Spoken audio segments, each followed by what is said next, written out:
గణేశాయ నమః, గాయత్రీదేవి నమః. ముందుగా ప్రేక్షక వీక్షణ మహాశీలందరికీ కూడా నమస్కారం. సంతానాన్ని రత్నాలతో పోలుస్తూ ఉంటారు. ఎందుచేత అలా పోలుస్తారు?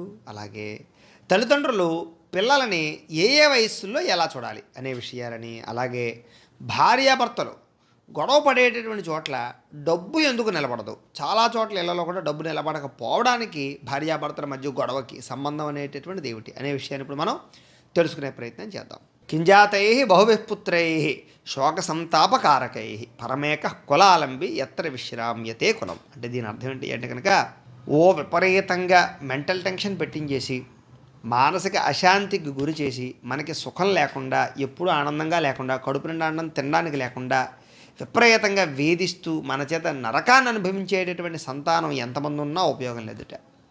వంశానికి ఒక్కడు మంచివాడు, సత్పురుషుడు, తల్లిదండ్రులను గౌరవించేవాడు, అర్థం చేసుకునేవాడు ఒక్కడుంటే చాలట, మూర్ఖుడు కానిటువంటి వాడు. తప్ప ఏడిపించేవాళ్ళు, ఇబ్బంది పెట్టేవాళ్ళు, లేదా ఎప్పుడూ కూడా తల్లిదండ్రుల్ని ఎప్పుడూ వేధిస్తూ బాధ పెడుతూ రకరకాలుగా బ్లాక్మెయిల్ చేస్తూ ఉండేటటువంటి సంతానం కన్నా తల్లిదండ్రులు చూడగలిగి, తల్లిదండ్రులను అర్థం చేసుకోగలిగి, తల్లిదండ్రులు మీ ప్రేమను ఒక్కడు చాలు అని. సాధారణంగా ప్రస్తుత కాలంలో కరణమే తగ్గించేశారు, 4-5 సాధారణంగా ఒక్కరు లేదా ఇద్దరే ప్రస్తుతానికి. కాకపోతే ఏమిటయ్యా ప్రస్తుత కాలంలో ఉండే ఇబ్బంది అంటే కనుక, పిల్లలు పెంచడంలో పిల్లలు రాను రాను ఎలా తయారవుతున్నారంటే, ఈ కాలంలో ప్రస్తుత జనరేషన్ బట్టి చూసుకున్నట్లయితే స్వార్థం బాగా పెరిగిపోతుంది. వాళ్ళు పెరిగి కొలిది ఏమవుతుందయ్యా అంటే, నా అనేటటువంటి ఫీలింగ్ బాగా ఎక్కువైపోతుంది. దానితో పాటుగా చూస్తున్న సమాజం కూడా అలా తయారవడం వల్ల స్కూళ్ళలో ఇది నా పెన్ను, ఇది నా పుస్తకం, ఇది నా అట్ట, ఇది నా భోజనం, ఇది నా ఫుడ్, ఇది నా ప్లేసు, ఇది నా బెంచి, ఇది నా ఇలాగేంటంటే మనం నా నా నా అని ఒక దాంట్లో ఉండిపోతాం తప్ప, ఈ ఫ్రెండ్షిప్లో ఉండేటటువంటి విధానం కూడా స్నేహితులతో కలిసి పంచుకు తినడం కానీ, కలిసి పంచుకు వ్యవహారం చేయడం కానీ, ఇవి రాను రాను తగ్గిపోతున్నాయి. దాని ప్రభావాల వల్ల కానీ, లేదా చూస్తున్న సమాజాల ప్రభావం వల్ల కానీ ఏమవుతుందయ్యా అంటే కనుక, ఇంట్లో కూడా తల్లిదండ్రుల విషయం కూడా అలాగే, ఇగో ఇది నా మంచం, ఇది నా బట్టలు, ఇది నా ఇది అనే భావన వచ్చేసి తల్లిదండ్రులు ఏదైనా కొంటే గొప్పవాళ్ళు అవుతున్నారు. తల్లిదండ్రులు సెల్ ఫోన్ కొంటే గొప్ప తల్లిదండ్రులు అవుతున్నారు. తల్లిదండ్రులు ఏదైనా బైక్ కొనిస్తే గొప్పవాళ్ళు అవుతున్నారు తప్ప, ఎవరో తల్లిదండ్రులు సెల్ ఫోన్ కొనిచ్చారు నువ్వు కొనివ్వలేదని చెప్పేసి, అంటే కొనిచ్చినటువంటి తల్లిదండ్రులు గొప్పవాళ్ళును, మన తల్లిదండ్రులు చెడ్డవాళ్ళనిగా భావించేటటువంటి పిల్లలు తయారవుతున్నారు ఈ రోజుల్లో. అంటే ఒక్క సెల్ ఫోన్ కొనివ్వకపోవడం చేత తల్లిదండ్రులు దుర్మార్గులుగా శత్రువులా తయారవుతున్నారంటే ఎంతలా దిగజారిపోతున్నారో పిల్లల యొక్క మెంటాలిటీ, మానసిక పరిస్థితి, పరిపక్వత అనేది మనం ఆలోచించుకోవాలి. అంటే ఇలాగా అర్థం చేసుకోకుండా స్వార్థపూరితంగా తల్లిదండ్రులు గౌరవించినటువంటి పిల్లల కన్నా, తల్లిదండ్రులు ఎంతో కష్టపడి చదివిస్తున్నారే, మన కోసం ఎంతో డబ్బు ఖర్చు పెడుతున్నారే, పొద్దున్నుంచి చాలా కష్టాలు పడి తిని తినక మనకింతలా చదివిస్తున్నారే, మన కోసం ఎంతో తాపత్రయపడుతున్నారే అనేటటువంటి భావన కలిగిన ఒక్క పిల్లాడున్నా వాడు చాలుట. ఇలాగ వేధించే 10 మంది పిల్లలు అవసరం లేదుట. అంచేత మంచి సంతానం సపుత్రుడు ఒక్కడుంటే ఆనందించవయ్యా అని ఇక్కడ చెప్తున్నాడు. ఇంచేతంటే వేల గులకరాలు ఎందుకు, ఒక్క రత్నం చాలంటారు కదా. అంచేత ఏంటంటే రాళ్ళు చాలా ఉన్నాయి, ప్రయోజనం ఏంటి? ఒక్క రత్నం దొరికింది అంటే అది చాలు గొప్పగా చెప్పుకోవడానికి. అది ఒక్కటి చాలు. 1000 రాళ్ళు ఉన్నా లెక్కేమీ లేదు. ఒక్క రత్నం, ఒక వజ్రం ఉందంటే కనుక దానిదే అందరూ చూస్తారు, దానికే విలువెక్కు. కాబట్టి ఇక్కడ మనం అందరం కూడా ఎలా తయారవమని చెప్తున్నాడు అంటే కనుక, ఇంట్లో వజ్రంలా తయారవ్వాలి కానీ ఇంట్లో గులకరాలలా తయారవుకురా అని ఇక్కడ చాణక్యుడు చెప్తున్నాడు. అయితే సాధారణంగా మనం పిల్లలు పెంచేటప్పుడు ఒక్కొక్క వయసులో కొట్టాలి, ఒక్కొక్క వయసులో లాలించాలి, ఒక్కొక్క వయసులో స్నేహం చేయాలి. కానీ మనం ఏం చేస్తాం, రివర్స్ చేస్తూ ఉంటాం. చిన్నప్పుడేమో విపరీతంగా కొట్టేస్తూ ఉంటాం, మధ్య వయసులో వచ్చేసరికి అతిగా ఆరాపం చేసేస్తూ ఉంటాం, ఇంకా యుక్త వయసు వచ్చేసరికి మాత్రం రకరకాలుగా వాళ్ళు ఏదో పాడైపోయారని చెప్పేసి ఇంకా అక్కడి నుంచి వాళ్ళని చిన్నగా చూస్తూ ఉండడం, చులకన చేస్తూ ఉండడం, రకరకాలుగా మాట్లాడుతూ ఉంటాం. అంచేత మనం ఏ వయసులో ఎలా చూడాలో ఆ వయసులో చూసినట్లయితే ఖచ్చితంగా పిల్లలు బాగుంటారు. అదే విషయాన్ని ఇక్కడ చాణక్యుడు చాలా బ్రహ్మాండంగా చెప్తున్నాడు. ఇది చాలా ఇంపార్టెంట్ శ్లోకం, గుర్తుపెట్టుకుని అందరూ కూడా, అందులో ముఖ్యంగా తల్లిదండ్రులకు సంబంధించినటువంటి గుర్తుపెట్టుకోవాలి. పిల్లలు కూడా ఈ విషయాన్ని చెప్పాలి. లాలయేత్ 5 వర్షాన్ని దర్శవర్షాన్ని తాడయేత్ ప్రాప్తేతు 16 వర్షే పుత్రం మిత్ర వదాచరేత్. అంటే దీని అర్థం ఏంటి అంటే, పిల్లల్ని ఎలా పెంచాలి అంటే కనుక 5 సంవత్సరాలు వచ్చేదాకా కూడా వాళ్ళని లాలించాలి. అంటే ఏం చెప్పినా అమ్మ, నాన్న, కన్నా, బాబు, బుజ్జి, బంగారం, ఇది చెయ్యమ్మా, ఇలా కూర్చోమ్మా, ఇలా లేమ్మా, చెప్పిన మాట వినమ్మా అంటే బతిమాలుతూనే చెప్పాలి, సౌమ్యంగానే చెప్పాలి. అసలు కోపడడం కానీ, కొట్టడం కానీ, తిట్టడం కానీ ఇలాంటివి చేయకూడదు. చేస్తే వాళ్ళు మనకు దూరం అయిపోతారు, మనల్ని చూసి భయపడతారు, మనం చెప్పేది చేయడానికి ఇష్టపడరు, మనల్ని అసహ్యించుకుంటారు. చిన్నప్పటి నుంచి మన మీద విపరీతమైనటువంటి కోపము, తాపము, రకమైనటువంటి ద్వేషం మొదలైపోతాయి.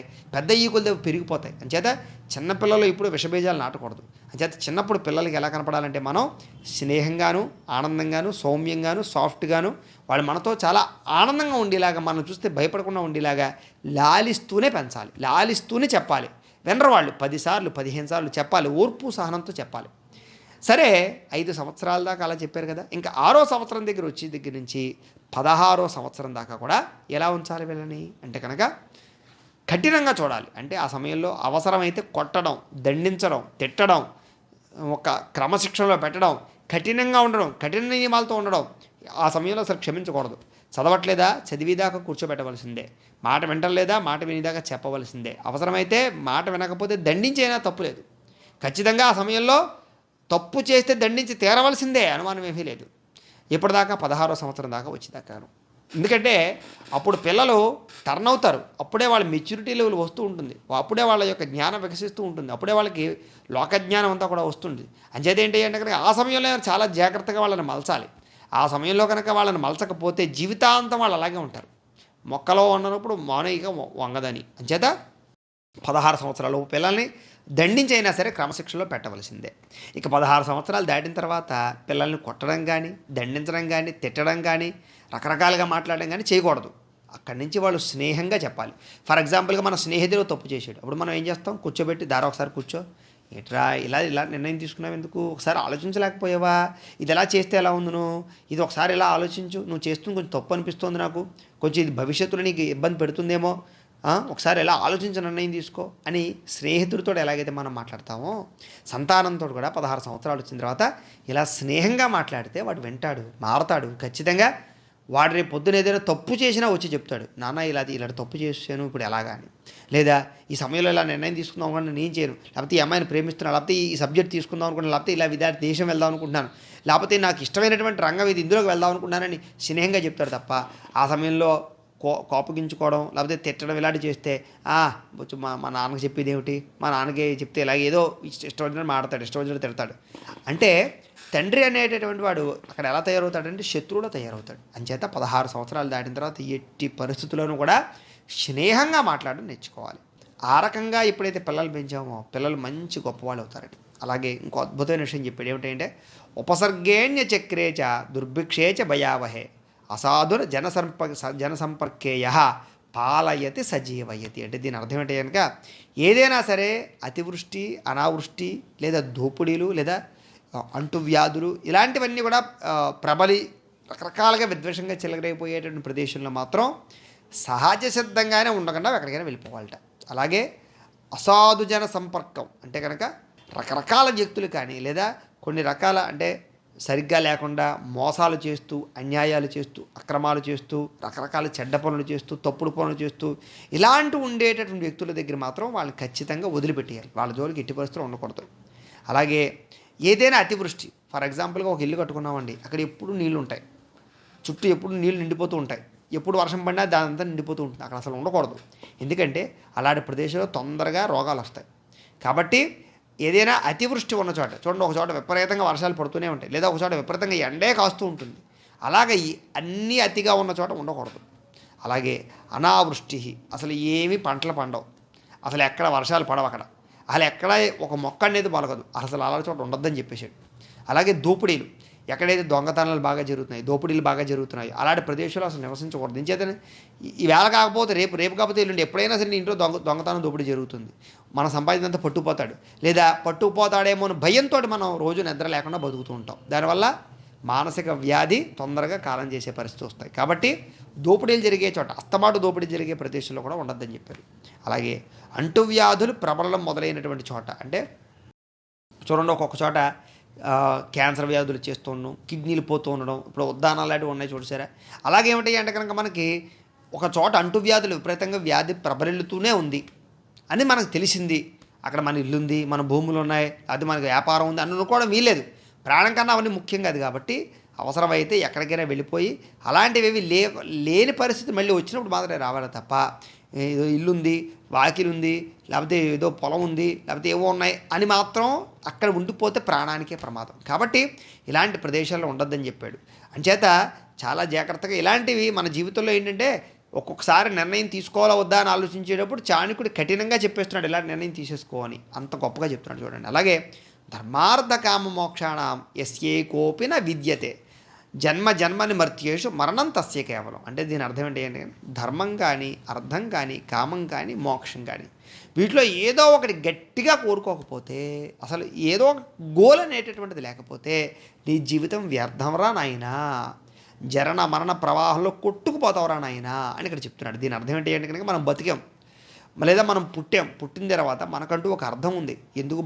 ఎందుకు జన్మించామంటే కనుక ఈ భూలోకంలో మనకంటూ ఒక గోల్ ఉంది.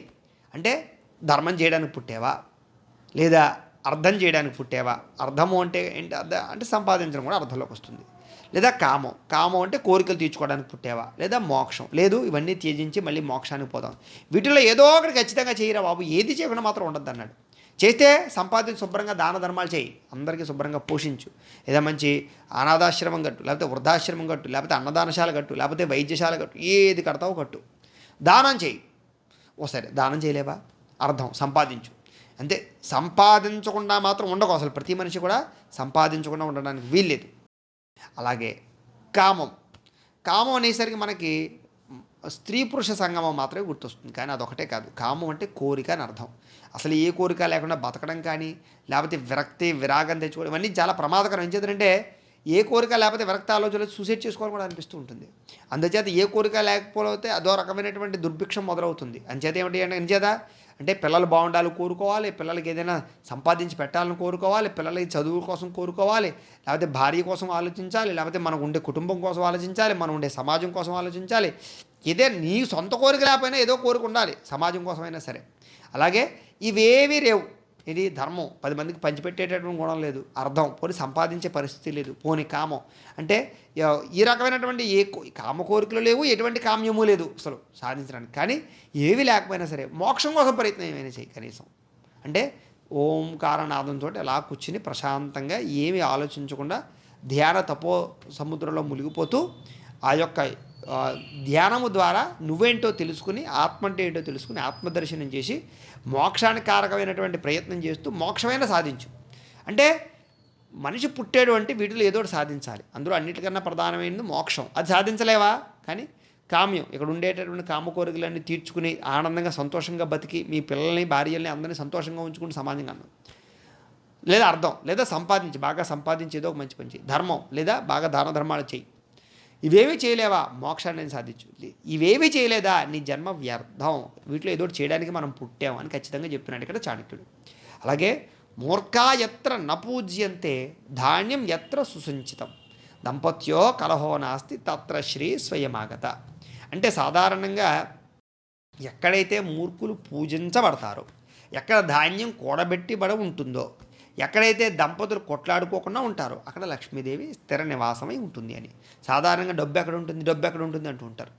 డబ్బు ఎక్కడ ఉంటుంది అంటే కనుక ఎక్కడైతే మూర్ఖులు పూజించబడకుండా ఉంటారో అని ఎంత స్పష్టంగా చెప్పాడో చూడండి చాణక్యుడు. అంటే మూర్ఖులు పూజించబడడం అంటే ఇది బాగా అర్థం చేసుకోవాలంటే ప్రస్తుత కాలంలో కొంతమంది రాజకీయ నాయకులు కానీ, కొంతమంది అధికారులు కానీ వాళ్ళు అనుకున్నదే చేయాలి, వాళ్ళు అనుకున్నది తప్పు అయి ఉండొచ్చు, దానివల్ల భవిష్యత్తులో భావితరాలు నాశనం అయిపోవచ్చు, లేదా వాళ్ళు ఏదో అప్పులు చేసేసి ప్రస్తుతానికి డబ్బులు పంచిపెట్టే ప్రయత్నం చేయొచ్చు, లేదా అప్పులు చేసేసి వాళ్ళు గొప్పతనం కోసం డాంబిక ప్రదర్శన చేయడానికి, భవిష్యత్తులో ఓట్లు సంపాదించడానికి, లేదా భవిష్యత్తులో ఏదో మొత్తం మీద వాళ్ళకంటూ ఒక పేరు ప్రఖ్యాతలు వచ్చేయడానికో వాళ్ళ స్వార్థం కోసం తప్పుడు పనులు చేయొచ్చు. మూర్ఖత్వపు ఆలోచన. దాని అర్థం ఏంటి? అది మూర్ఖపు ఆలోచన. ఇంచేత 10 మందికి దీనివల్ల మంచి జరగదు, భవిష్యత్తు నాశనం అయిపోతుంది, భవిష్యత్తరాలు నాశనం అయిపోతాయి, దీనివల్ల మన యొక్క రాష్ట్రాలు అప్పుల పాలు అయిపోతాయి, భవిష్యత్తులో దీనివల్ల చాలా ప్రమాదకరమైన పరిస్థితులు వస్తాయి అని తెలిసి కూడా ఇది తప్పు అని చెప్పినా సరే వినకుండా ఆ తప్పుడు పని చేశారు అంటే కనుక వాళ్ళు ఎవరు? మూర్ఖులు అవుతారు. కాబట్టి అలాంటి మూర్ఖుల్ని ఎవరైతే పూజిస్తారో, అంటే వాడు మూర్ఖుడని తెలుసు, వాడు తప్పు చేస్తున్నాడని తెలుసు, కానీ వాడికే ఓట్లేసి, వాడినే గెలిపించి, వాడినే పూజించి, వాడికే జైజేలు కొట్టి, కులవనో వర్గవనో ప్రాంతమనో లేకపోతే ఏదో కారణం చేత ఒక రకమైనటువంటి తాపత్రయంతో వాడినే విపరీతంగా పూజించి గౌరవించామనుకోండి, మూర్ఖుని గౌరవించామనుకోండి, అక్కడ లక్ష్మీదే ఉండదు, నాశనం అయిపోతుంది ఆ ప్రదేశం అని ఖచ్చితంగా ఇదంతా వేళాకోళం విషయం, మా సొంత ప్రయోజనం కాదు. ఎవరన్నా సరే చాణక్యుని చదువుకుంటే ఇది అందులో ఈ శ్లోకం ఉందో లేదో తెలుస్తుంది. మూర్ఖ ఎత్ర నపూజ్యంతే ధాన్యం ఎత్ర సుసంచితం దంపత్యో కలహో నాస్తి తత్ర శ్రేయే స్వయమాగత. ఇది ఖచ్చితంగా చెప్పాడు. మూర్ఖ ఎత్ర నపూజ్యంతే, ఎక్కడైతే మూర్ఖులు పూజించబడతారో అని అంత స్పష్టంగా చెప్పాడు. కాబట్టి దీన్ని మనం ఖచ్చితంగా అన్వయం చేసుకుని అర్థం చేసుకున్నట్లయితే మన భవిష్యత్తు ఏంటో మనకే అర్థమైపోతుంది. అంటే మనం మూర్ఖులు పూజిస్తున్నాం కాబట్టి, మనం వాళ్ళని నెత్తి మీద పెట్టుకుంటున్నాం కాబట్టి, దుర్మార్గులను తెలుసు కూడా మనం, అంటే మనలో కూడా దుర్మార్గత్వం ఉండిపోవడం వల్ల పక్కవాడు దుర్మార్గుడైనా సరే వాడిని నెత్తి మీద పెట్టుకోగలుగుతున్నాం. మనలో దొంగ బుద్ధి అంటే పక్కవాడు దొంగతనం చేసినట్టు పెద్ద తేడాగా కనపడదు. అంచేత మనలో కూడా కుళ్ళి కుతంత్రాలు బాగా పెరిగిపోవడం చేత మనల్ని పాలించేవాడు కూడా అలాంటి వాళ్ళైనా సరే వాళ్ళు దోషులుగా కనపడలేదు, వాళ్ళు గొప్ప వాళ్ళు కనపడుతున్నారు. కాబట్టి మూర్ఖుల్ని పూజిస్తే లక్ష్మీదేవి ఉండదు. అంచేత అలాంటి వాళ్ళని నెత్తి మీద పెట్టుకోవద్దు, గౌరవించొద్దు అని చెప్పింది. అలాగే ఎక్కడ ధాన్యం కూడబెట్టబడి ఉంటుందో, అంటే ఎక్కడైతే సాధారణంగా పూర్వం అందరూ కూడా ధాన్యాన్ని ఎప్పుడు కూడా దాచేవారు ఇంట్లో, ఎప్పుడు కూడా బస్తాలు ఇంట్లో ఉండేవి. పూర్వకాలంలో ఎవరు కూడా వచ్చినట్టే అమ్మేసుకునేవారు కాదు. అంచేది ఏమిటి అంటే కనుక పూర్వం ఏమిటి అంటే కనుక గొడవలు ఉండేవి ప్రతి ఇళ్లలోనూ కూడా, వాటిలో దాచేవారు, దాచి కావలసినప్పుడు ఆడించుకు తినేవారు. ఎప్పుడైనా కరువు వచ్చినా కాటకం వచ్చినా సరే ఆ ధాన్యాన్ని చాలా జాగ్రత్తగా ఆడించుకుని అట్టే పెట్టుకుని తినేటటువంటి వారు. ప్రస్తుత కాలం అలాంటివి ఏమీ లేవు, అంతా వెంటనే పొలంలోనే అమ్మేయడం, మళ్ళీ కొనుక్కోవడం. అయితే అవన్నీ పక్కన పెట్టేది ఎక్కడైతే ధాన్యం నిలవబడి గుట్టగా ఉంటుందో అక్కడ లక్ష్మీదేవికి కొదువు ఉండదు, ఎప్పుడూ అలాగా స్థిర నివాసం ఉంటుంది. అలాగే ఇది చాలా ముఖ్యమైన విషయం, ఎక్కడైతే దంపతులు కొట్లాడుకోకుండా ఉంటారో, సాధారణంగా ఇళ్లలో భార్యాభర్తలు ఇద్దరు దెబ్బలాడుకోవడం మంచిది కాదు. ఏవో చిన్న మనస్పర్ధలు వస్తూ ఉంటాయి. స్వల్పకాలంలోనే తగ్గిపోవాలి తప్ప విపరీతంగా దెబ్బలాడుకుంటూ 24 గంటలు కొట్టుకుంటూ ఉండడం, రోజు గంట అరగంట దెబ్బలాటలు, ఇవన్నీ ఇలా పెట్టుకుంటూ ఉన్నట్లయితే కనుక అలాంటి చోట లక్ష్మీదేవి నిలబడదు. ఏం చేద్దాం, వీడేదో గిన్నె ఇసురుతుంది, ఆయన ఏదో ఇసురుతాడు, ఈ లోపు ఏదో టీవీ మీద పడుతుంది, ఏదో పగిలిపోతుంది, లేకపోతే ఇంకో దాని మీద పడుతుంది, ఏదో పగిలిపోతుంది. రోజు ఏదో ఒక రకంగా పగిలిపోతూ ఉంటే సంపాదించిందంతా వాటికి అయిపోతుంటాయి. అది చూసి పిల్లలు పాడవుతారు, రకరకాల ప్రాబ్లమ్స్. అలాగే ఇలాంటి వాళ్ళని చూస్తే ఎవరికైనా సరే ఇంటికి రావాలనిపించదు, ఏది చేయాలనిపించదు. అంచేత ఏమిటి అంటే కనుక చాలా రకాల అవకాశాలు మిస్ అయిపోతాయి. లక్ష్మీదేవి అక్కడ నిలబడదు. అంచేత ఎప్పుడు కూడా భార్యాభర్తలు దెబ్బలాడుకుంటూ ఉండకూడదు. అలాగే ఎప్పుడు ధాన్యం అనేటటువంటి ఇంట్లో ఉండాలి. అలాగే మూర్ఖులు ఎక్కడ కూడా పూజించబడకూడదు అని ఎంత స్పష్టంగా చాణక్యుడు చెప్పాడు చూడండి. అయితే ఇలాంటి ఇంకా అద్భుతమైన విషయాలు చాలా ఉన్నాయి. అది తదుపరి వీడియోలో మనం తెలుసుకునే ప్రయత్నం చేద్దాం. గోబ్రాహ్మణేభ్యః శుభమస్తు నిత్యం, లోకా సమస్తాః సుఖినో భవంతు. స్వస్తి.